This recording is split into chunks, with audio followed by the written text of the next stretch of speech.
Ellenben a félelem az egy kicsit több ennél, mint amiről beszéltünk. Ugye, most, ha van egy séma, amit politikusok ismernek, a közlemény talán kevéssé, ez egy háromszögben, egy ilyen piramis alakba ábrázolja, hogy az embernek milyen szükségletei vannak, amelyet a világgal szemben megfogalmaz. És itt a közösségi léttől kezdődően az egzisztenciális biztonságon át a fizikai biztonságon keresztül minden megtalálható. És az általános európai fölfogás a mi szakmánkban az, hogy legalul, tehát a legmélyebben, ezért a legmeghatározóbb erővel a fizikai biztonság iránti vágy jelentkezik az emberben.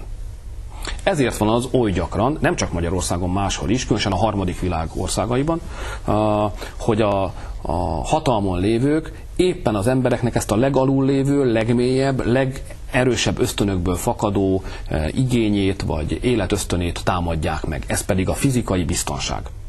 És ha el tudja hitetni egy kormány, vagy egy ilyen harmadik világbeli erő az ellenfeléről, hogy valójában ezen a szinten kell félni az ellenzéktől, mert az a fizikai biztonságot is veszélyezteti már, akkor jó eséllyel pályázhat arra, hogy mindenfajta kormányzati teljesítménytől függetlenül a rend iránti vágy miatt odafordulnak az emberek.